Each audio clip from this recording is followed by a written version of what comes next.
Hello and welcome to another spring episode of Beat the Experts. Alongside Mike Bires, I'm Andrew Chiappazzi. Because of the Easter holiday season, we had a limited schedule in section baseball and softball, AJ, the last few days. But this week, the action picks up, several big games on the docket. Yeah, and definitely. And we begin with softball on Tuesday, where we have a very interesting game between West Allegheny and Moon. The two softball teams have kind of established themselves a little bit early on as the powers so far in Section 3 in Class 5A.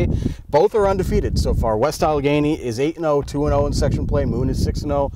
4-0 in section play, and these are kind of tale of two different teams and two different ways of coming to this point. Not only will they play on Tuesday, they'll play on Wednesday as well at West Allegheny.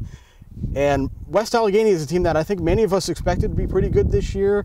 They graduated two players from last year, but they brought back Ashley Seaman, the pitcher, Brooke Wilson, the catcher, and a host of other experienced players from a team that won 20 games last year and made it to the Whitfield Championships. Right. Moon, not so much. They had talent last year, but they didn't quite seem to be able to get over the hump. And now with players like Alyssa Cisco and Lauren Proch, they seem to be there. It's been very interesting to see how these two games, Tuesday and Wednesday, pan out for West Allegheny and Moon. Yeah, and AJ, they are playing these games back-to-back this week because a game was scheduled a few weeks ago, got wiped out because of bad weather.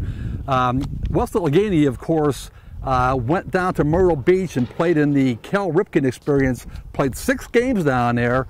I'm not sure about the quality competition down there, but they won all 6 games. Like you said, they made it to the Whitfield Finals last year.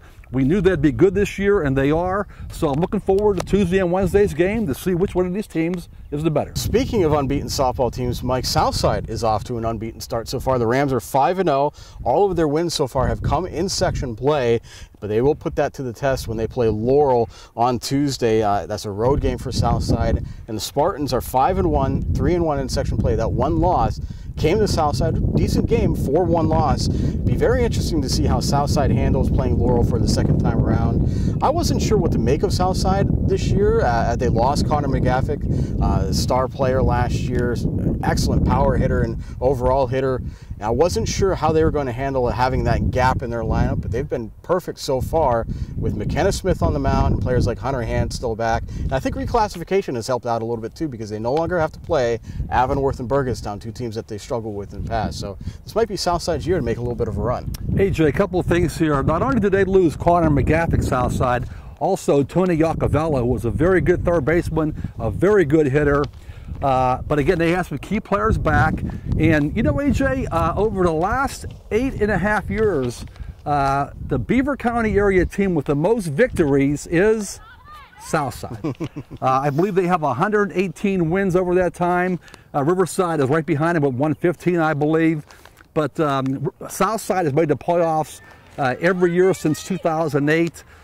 They keep getting, it's a very strong program. They keep rebuilding and reloading and all that, you know. So I think this Southside has a team to make it to the 2A championship game. Meanwhile, on the baseball side, Ambridge is at Hopewell on Wednesday, Mike. And, you know, we always believe that good pitching will always beat good offenses, but it seems like Ambridge is learning the hard way that you do need some runs to win a game, because the Bridgers have a great pitching staff with Travis Holman, Nick Camplong, and Eric Queer handling the start so far this year, but they have not been able to put together many games with a lot of runs. They have just 3 games where they've scored 3 runs or more. They're 2-7. I'm very curious to see what you make of this Bridgers team, because already this early in the season, it seems like they're facing a must-win game against Hopewell on Wednesday.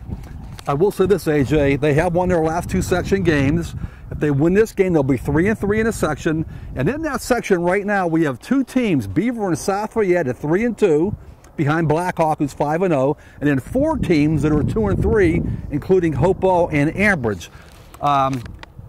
Ambridge has Travis Holman, whose dad Sean had a great career, played a lot of minor league baseball, had an appearance in the major league level. He's a great pitcher. Nick Camplong's been outstanding. Last week, when they won 2 games, their first 2 games, they allowed 1 run in 16 innings of play.